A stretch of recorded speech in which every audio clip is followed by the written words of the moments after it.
Hello, Federico. Can you hear me? Hello. How are you, guys? Welcome to another edition of Kleros Community Call, September 10 of 2025. Already second half of year, almost ending the year. And how are you, Jean? How are you today? Doing good. Very excited for the updates about V2. I think we have like a special guest today, right? We have a very special edition today. We are going to explain a bit to the audience about the current status of, what is Kleros' main project so far. Something that already took like lots of time, like 5 years of research, development, and that is going to define, in our view, big part of the future of dispute resolution. So Kleros 2.0. So the plan for today is the following. So I'm going to make a first overview for people who might not be very much aware of what's Kleros 2.0, so you understand why this is important, what it means in the history of Kleros. Then we will have a comment by William, who is, as you know, the head of research of Kleros, and he's the research he's done over the years informed the development of the new version of the software. Then we will have a JB, our head of engineering, who will explain what is the current status of development and what is coming in the future. Okay.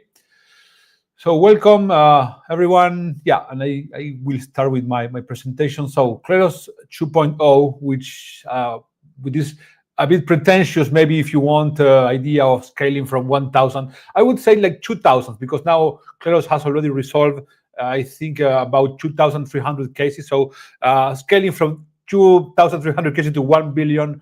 And let me tell you a bit about the history of how we came here. So Kleros 2.0 is the continuation or a new version of Kleros 1.0 that was launched in 2019.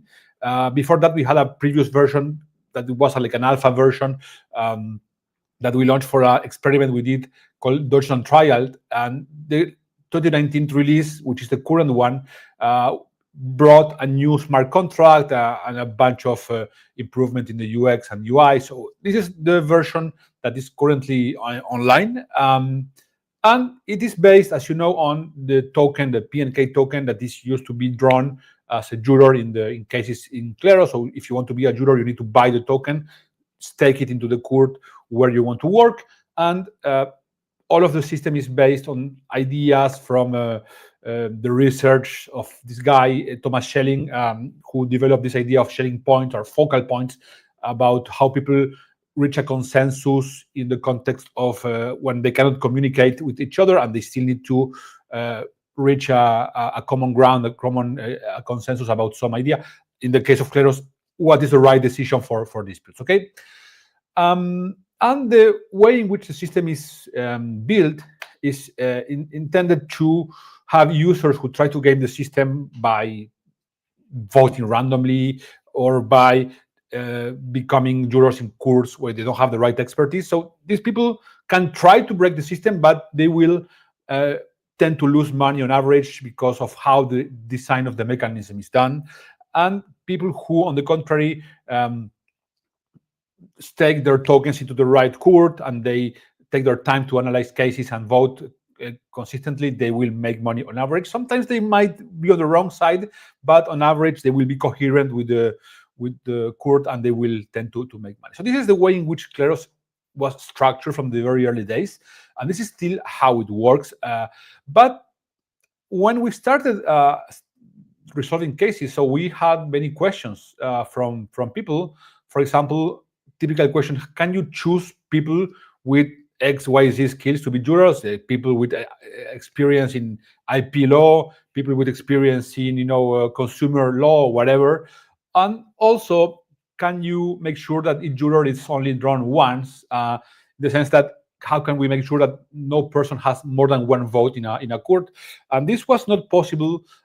These two questions didn't have a very good answer in the Kleros 1.0 because there was no system for identity in Kleros. So people could make many accounts, many addresses, and then had many votes. And this is not great for a number of use cases. And the only way to resolve the problem of the civil attack was to have it done by the token. Okay. And of course, I mean, this works for a number of use cases, but not for others. And if you are interested in learning a bit more about this, there is a very interesting debate that was done by Nathan Schneider, Vitalik Buterin, and William about advantages and limitations of crypto economics in the domain of dispute resolution. So this article will show you a bit what is the criticisms that the system of Kleros had in the version 1.0. And also, if you want to learn more, you can also see this article that is our overview of lots of pieces of research about Kleros. And it also has a section about the limitations of this approach based only on tokens. Okay. Of course, this was the first version of Kleros. It was naturally only like the 4T version, as I call it sometimes. It was done with the tools that were available when it was built in 2019. And after that, time, well, lots of different things happen. So the road to mass adoption, the road to 1 billion cases will depend on Kleros being able to align basically 4 big bubbles. The technically efficiency and security of the protocol, market viability, legal requirements from regulatory agents, and an ethical perception by the community. And V2 is important in the sense of all of these circles. So Kleros 2.0 you will see how address the different challenges that are posed by these 4 ideas. Okay. So as I was saying, blockchain ecosystem evolved greatly since 2019, since the time V1 was launched. Now we have way more tools, which gives us a way more flexible design space to build way better processes for dispute resolution. One thing is about the scalability. So since that moment, we had like lots of improvements in the development of layer 2s, which are way more efficient and reduced costs by a lot. So here you can see some estimates about the cost of a transaction in V1 versus V2. You can see it's like a 10x more efficient in terms of how much a transaction costs.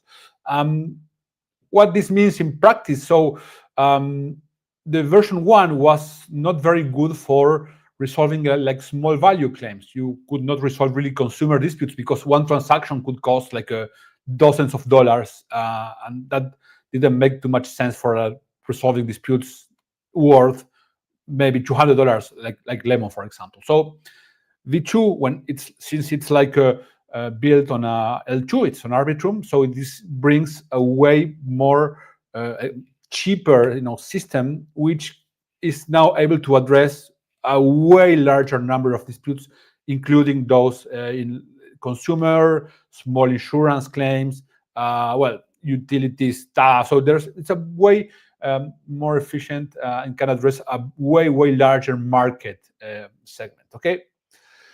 Then cross-chain capabilities we have developed. So the V1 was on Ethereum. Now V2 is on Arbitrum, and we are also developing a bridge so Kleros can resolve disputes coming from different chains. Even if disputes don't happen on Arbitrum, they can happen on other chains, be resolved in Arbitrum, and then the enforcement of the ruling being done in another chain. So this is also very important development in coming in V2. Third, proof of personhood. So when we started, I mentioned we didn't have a protocol that could give one address to one person. So this was not possible with the tools that were back then available. Now this is possible with tools like Proof of Humanity that we developed ourselves, and that is a system that gives people make sure that one person, one human, only has one address, so it cannot control multiple addresses. And this is done through a system where you can submit your application to be listed, and then you have to submit a video and a photo and the address you want linked to your account, and then well, here you see Vitalik with his address, and then you are accepted. Proof of humanity is only one of the approaches. There are other projects doing something similar. So fortunately, they will all collaborate in bringing identity to the Web3 ecosystem. And this is important to resolve the situation where you having more money can give you more votes, in the sense that if you don't have a protocol for identity system, then I could split my tokens into different addresses and control more votes into cases, which is not what people want for a number of use cases. Okay, now we can do one person, one vote situations, because the proof of personhood protocol makes sure that this address is only controlled by one person, and that person cannot control more than one address. And this enables, even if you have lots of tokens, you still don't get more votes into the system. Okay, so this is the first building block. Then on top of this, you can start building other things, and you can do this with a new technology that was also that was developed after V1 was launched, that is soulbound tokens. So this was proposed for the first time in this paper called Decentralized Society Finding Web3 Soul by Glenn Weil, Pooja Olaver, and Vitalik. And here they propose this token that is non-transferable called soulbound token, or SBT, that you can use as something that represents some feature of your personhood. For example, here you could have Vitalik making his address on Proof of Humanity, and now this address can start acquiring tokens, soulbound tokens. One of those tokens can represent some education credentials. It can represent some belonging to some community or different things, and these tokens cannot be transferred. You cannot transfer your diploma, university diploma. It belongs to your address, and it will follow you everywhere. So how these soulbound tokens are created? So this could be issued by a university or like an online teaching institution. So you pass your exam, and then you graduate, and then they issue a soulbound token to your address, and now that soulbound token represents your knowledge about that specific subject. It could represent a belonging to a community. Maybe when you join a DAO, and now you are part of the club, so they issue a soulbound token that represents your belonging to that DAO. This will enable courts where jurors can be vetted by skills. Now it's not enough for you to have tokens to be a juror in some courts. You will need also, for example, if you want to resolve a case about, let's say, there is this integration called Maldo, where there might be disputes about plumbing, and maybe you want, people to prove that they know about plumbing to resolve those disputes. So people, when they stake to the court, they will have to show that they have an SBT representing the knowledge of plumbing that they can acquire at the plumbing university, and then if they don't have it, they will not be drawn as jurors. Okay, so this is one example. And also, you may want jurors to prove that they belong to some community. For example, we work with Mendoza. This is a province in Argentina, for solving neighborhood disputes, and you can have maybe plumbing disputes happening in Mendoza. And the Mendoza government, they don't want anyone from the internet to be jurors in cases happening in Mendoza. They want only Mendoza residents to be eligible as jurors. So now, they might ask, we might ask into the court to, prove that you have a soulbound token representing your belonging to the Mendoza province in order to be drawn as a juror. So this is another thing that is enabled by soulbound tokens. And what if we want to combine both things? So now we can have a court where, in order to be drawn, you need to prove two things. First, that you are from Mendoza, and second, that you have the right skills in order to be selected into the plumbing court. So now, see how this is way more sophisticated in the way we can choose which jurors are eligible for different courts. So this is what we can enable through proof of personhood and with soulbound tokens. But V2 also brings more sophisticated logic for decision making. Kleros 1.0 was mostly adapted for binary choices, okay? And after that, we did lots of research in social choice theory about different voting systems that William can explain a bit more later. And the result of this is that we have a way more interesting, way more flexible way to present choices to jurors. For example, maybe it's not only Alice or Bob, but we want to make a ranking of different options. And this is an example of imagine in content moderation, we had this bot called Sushi that used to do moderation in Telegram groups. And when you were reported having broken the rules of the group, then you go to Kleros trial, and typically you will have like two options. Did the user break the rules? And jurors could choose yes or no. But now we can do with Kleros 2.0, we will have more options. Imagine we want to give the jurors the options of no, it didn't break the rules, or yes, so suspend the user 1 day, 2 days, or 3 days. So this gives jurors way more possibilities of making decisions that are more relevant for partners. Also, sometimes we want jurors not to say A or B, but we want them to choose a value. For example, this is very relevant in insurance use cases, where we want, for example, to define what is the right settlement value for, a car accident or personal injury. So what we can do with the current version in 1.0 is, okay, yes or no, the consumer should be compensated or not.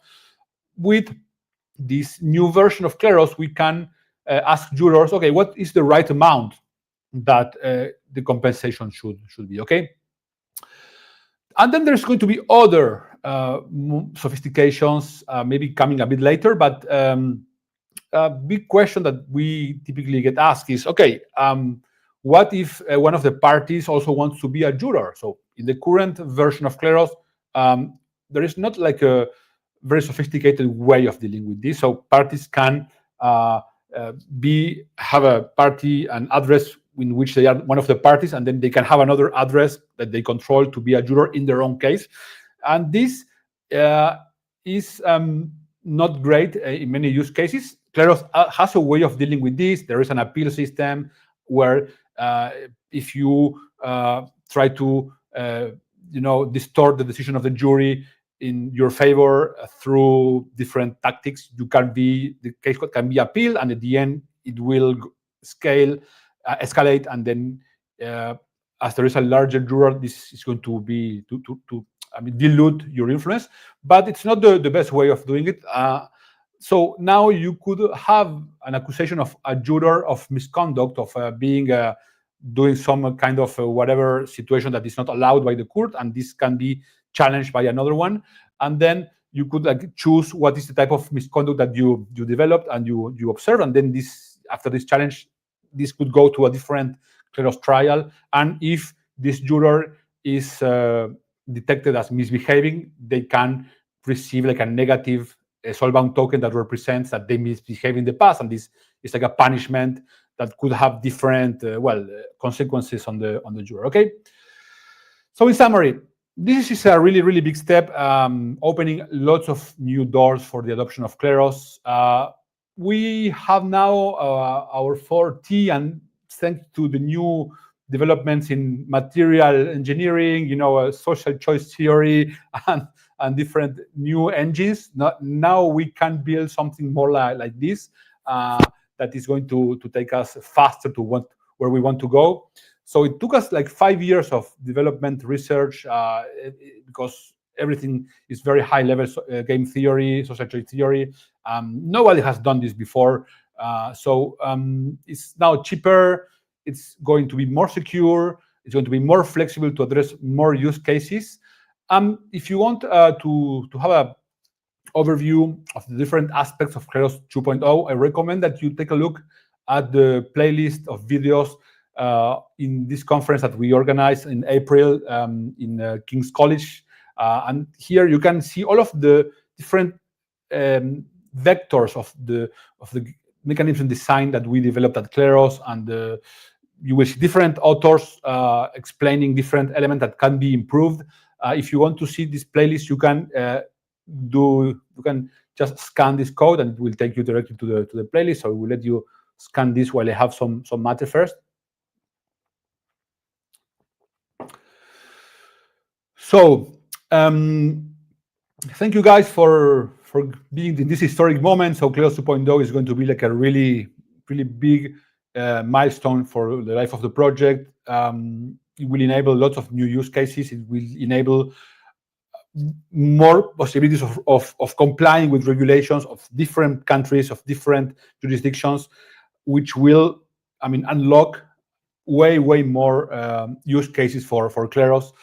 So thank you very much for your attention, and I will give the mic to William, who is the brain behind all of the new improvements in game theory and all of the new mechanisms that are in Kleros 2.0. William, I guess tell us a bit about what it took, what went into the development of Kleros 2.0. Yeah. Yeah, you summarized a lot of the problems and the sort of ideas well. Like the sort of stuff around having increased functionality, multiple choice options, number options, like that builds on an established literature. There's like a very rich literature in economics, social choice theory of like how people make collective decisions. So we could borrow from that literature, but in a lot of ways, the Kleros application was slightly different.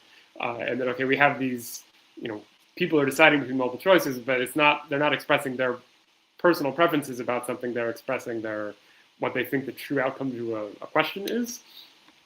So there was a lot of adaptation of this existing work we had to do. More broadly, the sort of points you got out about having like kind of like a more Web 2 experience. How do we make sure that people get only one vote per case without having a centralized authority that can kind of like, manage things behind the scenes for people, gets at a lot of really challenging research questions. Like, how can you have equilibria that look like a Web 2 experience out of Web 3 tools?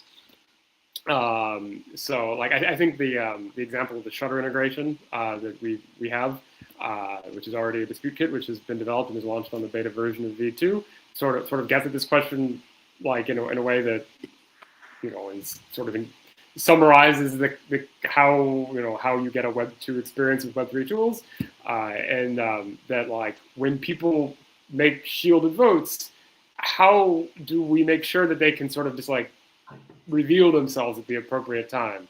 Whereas in like Web 2, like some administrator, like has the knowledge of your vote and they publish it at the appropriate time. And in Web 3, you have to like, if you don't want to have like some specialized access to someone who like, who knows your vote, and you don't want to reveal your vote yourself, how do you like, who will know your vote and be able to reveal it? Well, you can do like really fancy things with threshold encryption where like M out of N people can put your vote together.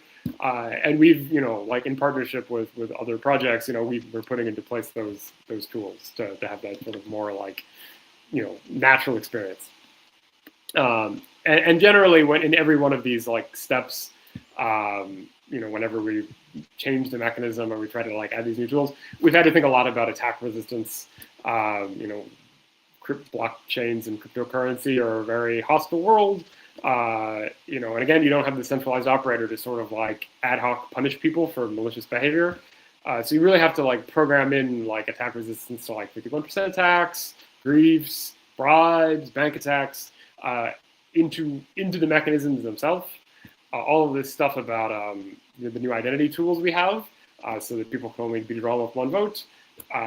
In V1, our main attack resistance tool against 51% attacks is the PNK token, and that you should only be able to sort of have a 51% attack if you can kind of like take over the pool of the token, which should be hard. And when you change the drawing mechanism, how can we guarantee that you're at least as resistant as that? Like, how can we put together our sort of different mechanisms and different tools in a way that adds resistance rather than takes away stuff? So, lots of the research has touched at lots of things from computer science to economics that have put together different tools in new and exciting ways. William, we have mentioned that this V2 is modular in the sense that we can start adding more tools and more like mechanisms as long as we develop them. What is already like developed that we are confident it will work after the launch, and what is coming after in the roadmap of new research enabling more flexible decision making or more tools to be added? Yeah, well, in terms of the research that we've done, not necessarily like the dispute kits which have actually been written by the development team. Like for the juror drawing, for example, like we're very confident in the security model of drawing jurors that are required to have some specific soulbound token, or maybe you need like a list of soulbound tokens and you have to have all of them. Using PNK drawing weight, but like you're required to have the token to have a chance of being drawn at all. So that's a fairly like natural extension of the mechanism we had before, and we've done very careful analysis of the security model of that. That can be deployed as soon as the development team has time to do so. In contrast, when you start getting into questions of like, okay, like I have lots of communities that my jurors belong to that are relevant to this category of case. You know, like maybe I have someone like some case about like people designing a website for a, you know, like insurance company or something.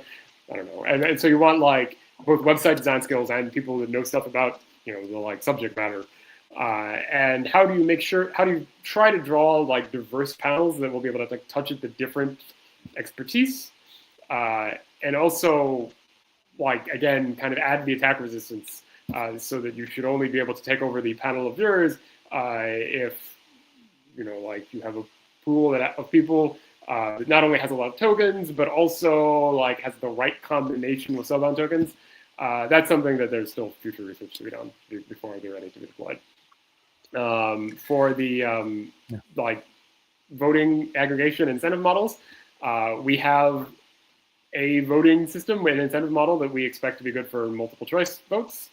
But like kind of the moral of the last half century of social choice theory is that there's no ideal voting system, and every voting system has trade-offs, advantages and disadvantages. So it's entirely possible there's some even better system that we will discover later on, that maybe not better than like absolute terms, but is more adapted to the trade-offs we have in Kleros, or maybe only even for specific types of cases is like more appropriate. You know, we will have a voting system that can handle multiple choices that will be ready to be developed soon, but there may be other ones and better ones later. Cool. Well, anything else you want to add, William? And congratulations for this amazing research that's going to result in this kick-ass version of Kleros. Anything else?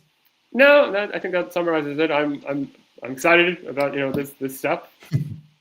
I'm glad to see it, and you know, like I'll be happy to see it live, and you know, my research take shape in reality. It's going to be fun. Thank you, William. Okay, this is the underlying ideas of Kleros 2.0, what the product is is intended to solve. So, I mean, you might be asking, what of this was developed, and when can we start using it? Well, you can already start using most of it because the V2 is in a beta version already. It's already deployed as a like low value court. So many of our consumer cases have been sent into that beta version, but it's still not where we are sending the high value cases that Kleros resolves.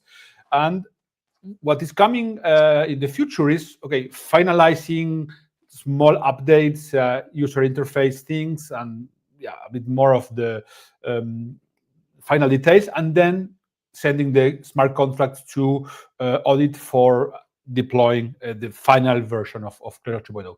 So we have here for explaining us all this, our director of engineering, JB.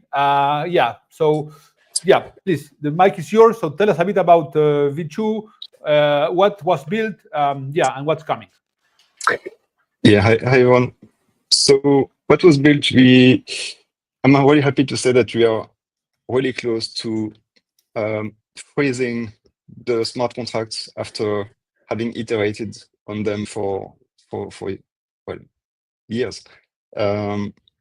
It's yeah, we are about to just freeze them and start the audit process, which is what we call internal reviews, and then a more formal external audit.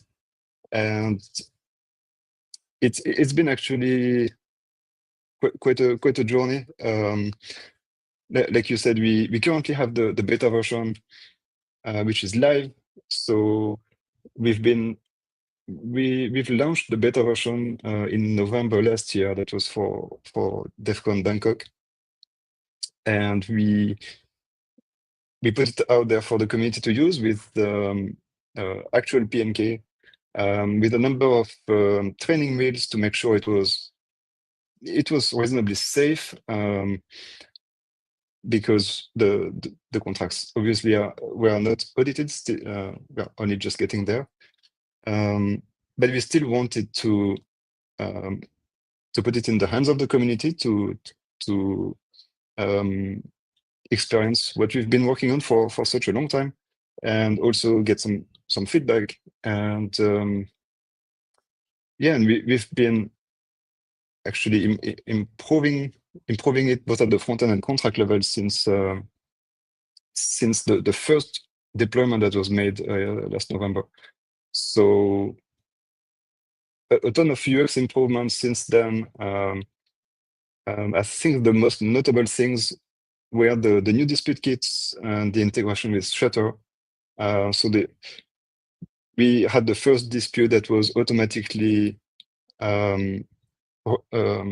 revealed from the Shutter network using a bot after a lot of research originally by William with the Shutter team several years ago, and then the Shutter team released their API service, and we started integrating it, actually figuring out the right way of integrating it to be certain that we would provide a sort of Web2 experience, like William said, but without compromising on security. So with the current scheme devised by William, even if we wanted, we would not be able to know what a juror has voted before it's revealed. So the commitment and the salt to reveal it is encrypted. We just never know the secret, and it's completely safe. And that's when it finally works, it's actually really exciting and really fun. So that was, I think, for me at least, one of the highlights of the recent weeks. And on top of that, we had a few more dispute kits that we've added. They're called gating dispute kits, so you can select what juror would be eligible for a dispute, and then we have combinations then of those features, of the Shutter dispute and the gating feature. And one of the things that we've been working on recently was improving the UX of how do you choose those features at the front end level, in the dispute resolver, how to abstract it so that you don't think about which contract is providing which feature, but you just know that, okay, you want this kind of eligibility criteria for the jurors in your dispute. You know that you want this sort of maybe shielded voting or not for this court, this number of jurors. So we try to make it really friendly to use. So yes, from here, we are just about to start the internal review of the contracts. The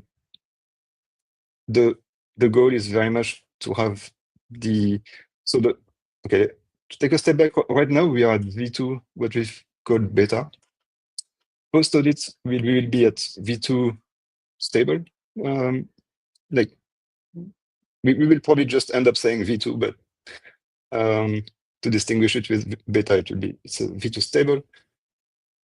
And those contracts, from there we will be confident that we can lift some of the restrictions that currently exist on the maximum PNK that can be staked, for example, on the waitlisting of the jurors, the waitlisting of the arbitrable contracts.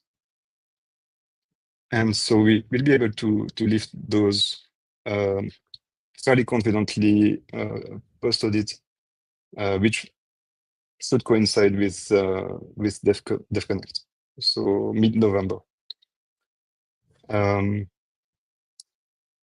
Yeah, I think that's where we are right now. Well, that's a lot already. Thank you, JB. So next step is start the internal team reviews.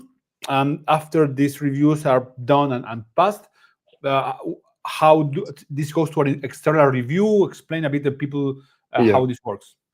So we'll want to have an external eyes on the contracts, depending on the sentiment. Once the internal reviews are done, it might be more efficient to either go for an external audit or for bounties, depending on basically how much we think we don't know, about the remaining potential security issues. So either of these two options will be pursued. And in the meantime, while we are running this on the one hand, the security track, I would say, in parallel, we'll have another track which is less focused on the contracts, but rather on the integration, like phrasing all the interfaces and the specs and the documentation for developers in the community to build on Kleros V2, to build their own arbitrable contracts.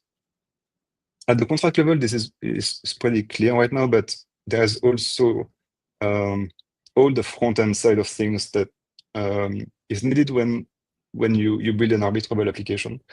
And that's the part that we can totally focus on once the contract security audits are taking place. We can do that in parallel. People sometimes ask me, so why it takes so long? Well, because there are lots of different things to align here. First, we had to do like years of research in order to make the new logic for decision making, develop, okay, if you want a verified entity, how this works, what happens if someone breaks the identity system and makes many identities, can they make Kleros rule in their favor? So lots of different attack vectors need to be taken into account in the phase of research. After the research is done, this goes into developing smart contracts based on this game theory research, choice theory research. And after that, it's not just developing the smart contract, but also you need to develop interfaces for this and for jurors to understand what's going on.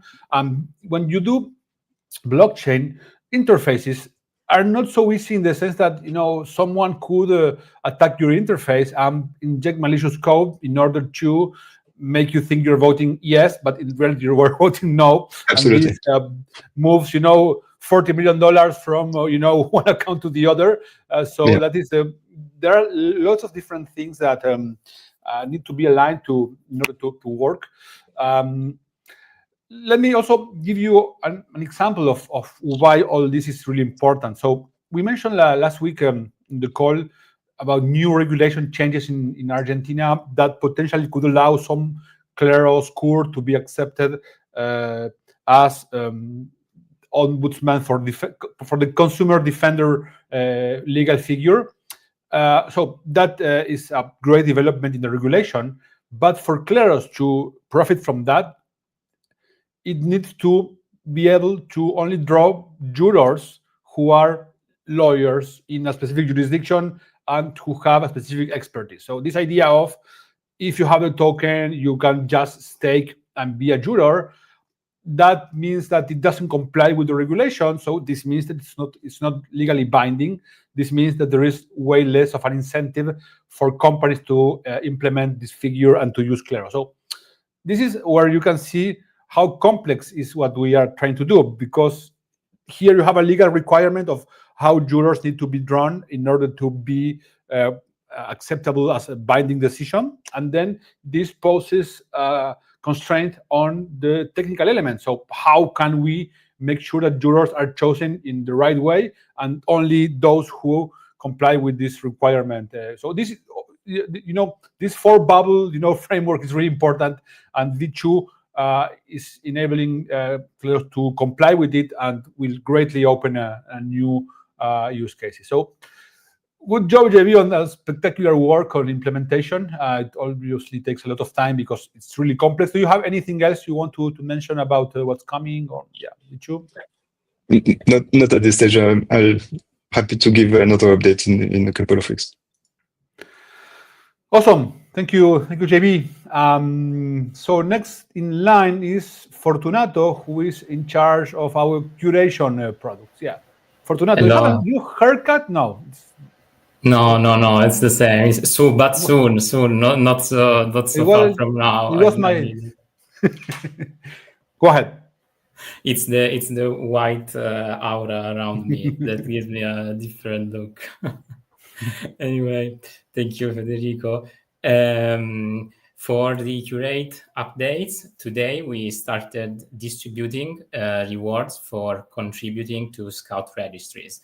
As you know, Scout registries are, they provide contract metadata to partner platforms like Etherscan, BlockScout, MetaMask, and in other words, when you see a name like Uniswap in your wallet or on Etherscan, instead of just a bunch of numbers, that's curation. We make sure that that address has that feature, this function, and that specific name. So we are distributing the rewards within today, tomorrow, and these rewards are for people who help us growing this registry. So they provide correct informations, but this is not the only way you can earn by participating in curation.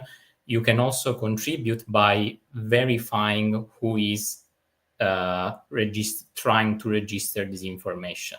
And as of now, we have around 55 open registration that they are open for verification. So you can go on our Scout platform, and if you find something that is wrong, you can get a reward for it directly from the smart contract. And it's basically a bounty for contributing, keeping the registry clean.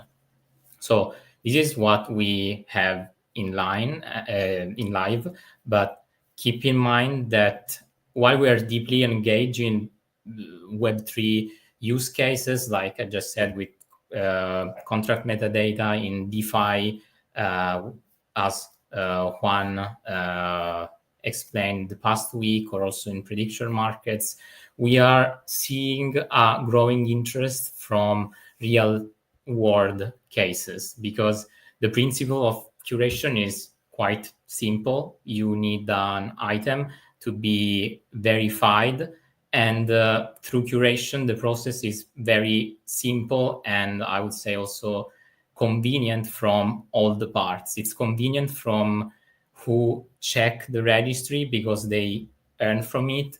It's convenient for companies who get verified through this registry because they have a transparent verification, and it's also cheaper for them to use Curate instead of a third-party company that charges them money, and also for the final user, which can interact or buy an item with more confidence and transparency. You know, from the past weeks, two of the cases, of the real world cases that are close to implementation, are with organic wine and organic milk.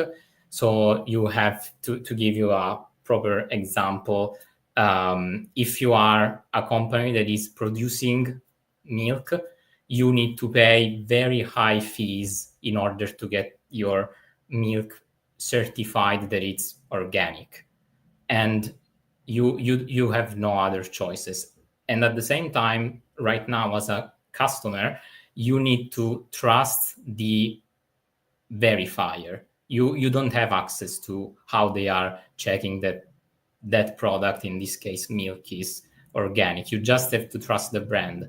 With this, what we are doing with curation, with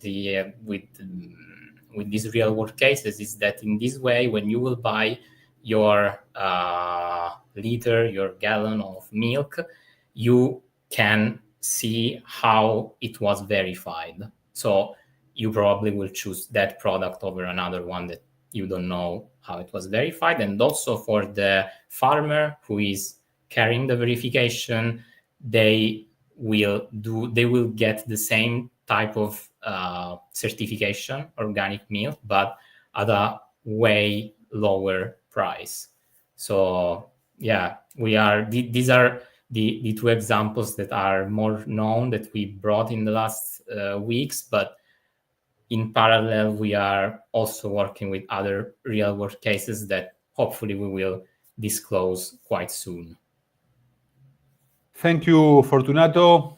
So we will make at some point maybe a special edition of the community call based on curation. We did a webinar a few months ago. Maybe you can share this, Jean, on Twitter so people can see, because there we explain in more extent how Kleros works for certifications. We explain the wine use case, the dairy use case, and as soon as we can have them working, I mean, this is going to be way easier to replicate to other industries based on the same structure. So thank you, Fortunato.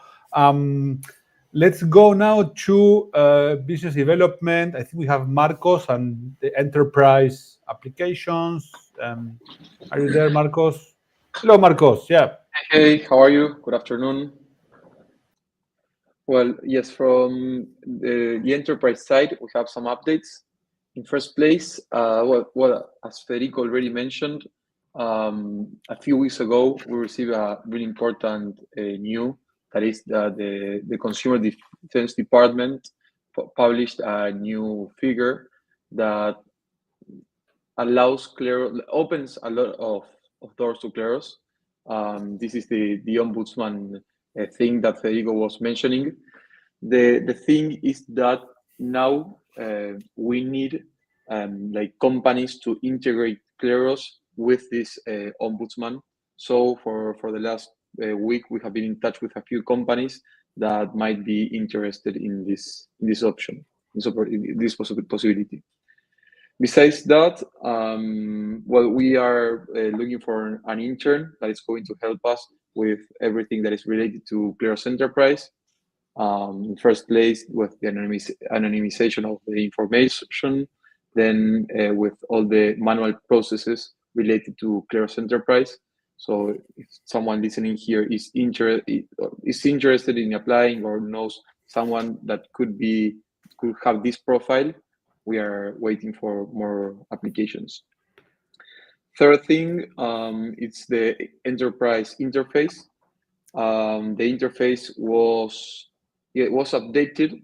Now the users that are receiving the resolution from our jurors are going to watch the resolution in a new way that is more aligned with Kleros. So the front of the interface changed. And for the jurors, we have some news.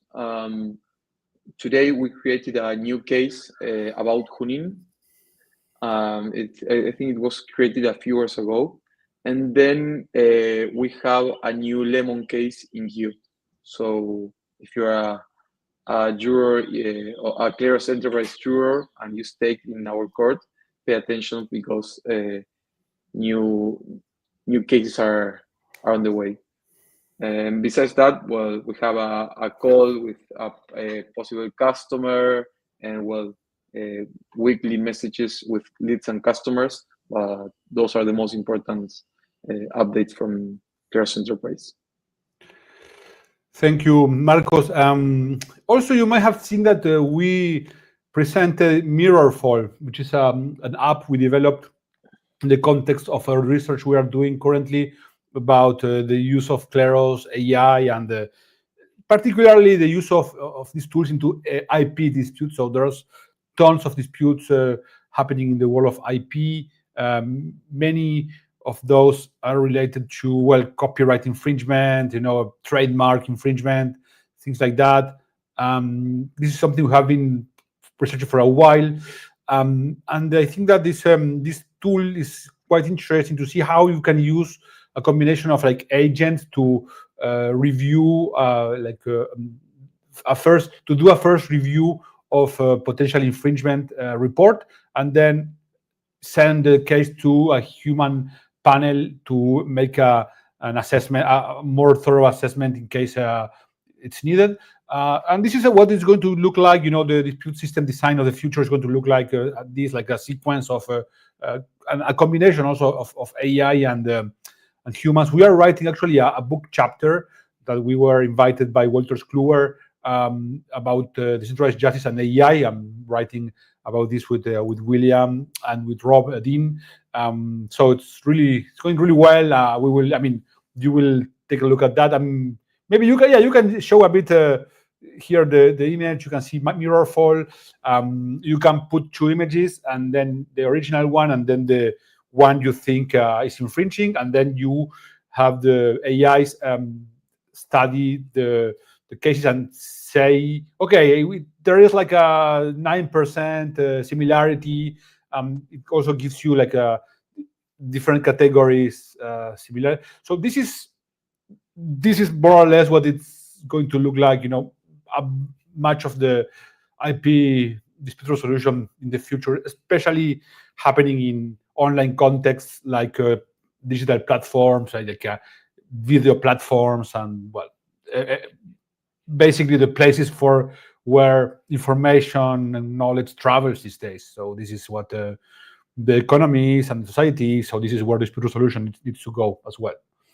One interesting thing about this, just realized, is that it has multiple choices. So it has everything to do with the V2, right? So you can see here that the jurors will need not only to accept or reject.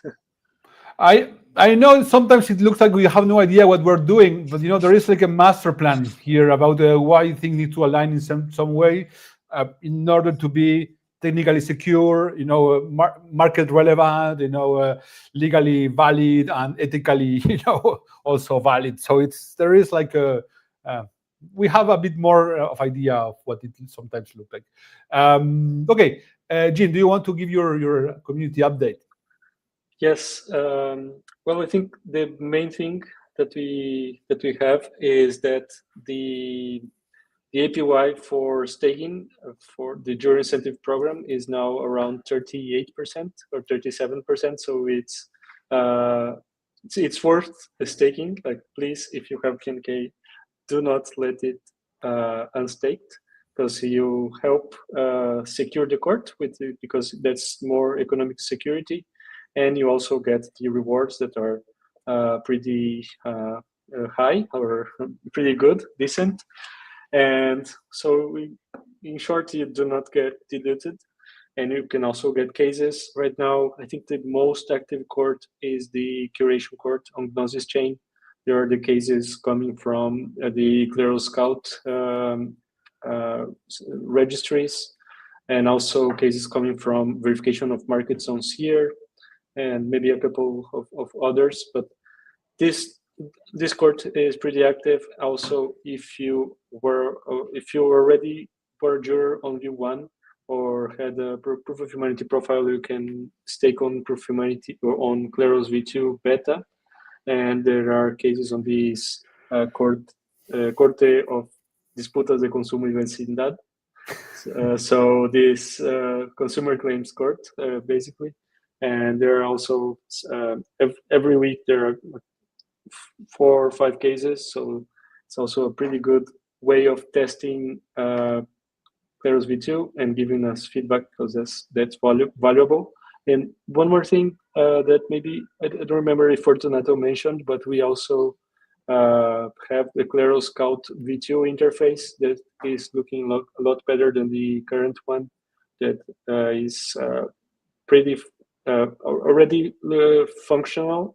There are a couple of fixes that must be done, but we will probably very soon share it with the community so we can gather feedback on there as well. And I think maybe the other important thing that we have to share is that there will be a proposal on the Kleros DAO. So please pay attention when we post it, because we need everyone to participate. Thank you, Jean. I think everything is about V2 these days at Kleros. I mean, this is a community called V2, we could say, right? So everything is. We have escrow V2 that we shared a couple of weeks ago, and I received a couple of messages of people writing, "I really like this. I want this on my project. I need something like this." So I think this it is having like better interfaces updated. I think it helps us get more integrations too. Speaking of this, I got someone asking, I mean, if we could do their community call for their project, I mean, with our format. I was like, no, I mean, we do this for Kleros. We're not in the business of doing like third-party community calls, but that was a fun thing. I mean, apparently people are liking it. I mean, and we are already, I mean, still learning, but hopefully it's going to get better and better. I mean, and who knows, maybe at some point we will have a business unit of, third-party, community calls, because as they say now these days, everything is entertainment, right? The attention economy. Yeah, I was thinking about this just a couple of moments ago. I think we need a section of the community call for the best memes, because we have like some great meme makers in the community, and they have been getting better with the latest tools. So I think we need to feature them. I think we need to do a curated list of memes, and those that make it, I mean, into the list. We need to see what the criteria is. I mean, no Federico, it's over memes. So those can be displayed at the call. Okay. Well, we will think about that, and feel free also to send us messages with suggest improvements, suggestions, and all that. And I guess that's it for today. I think we covered many things. So next time we will meet is going to be Monday for the Spanish community call. We are going to also explain a bit about Kleros 2.0 in Spanish, and maybe share some memes as well, right? Maybe make some nice memes about Kleros V2, and maybe we can share them. Okay. Yes, anything else? We need more Argentinian memes. Yeah. Okay. Well, guys, thank you very much for coming, and see you for all you who are coming next Monday at 9 p.m. UTC, and for who are not coming on Monday, next Wednesday at 6 p.m. See you. Bye-bye. Thank you. Bye, everyone.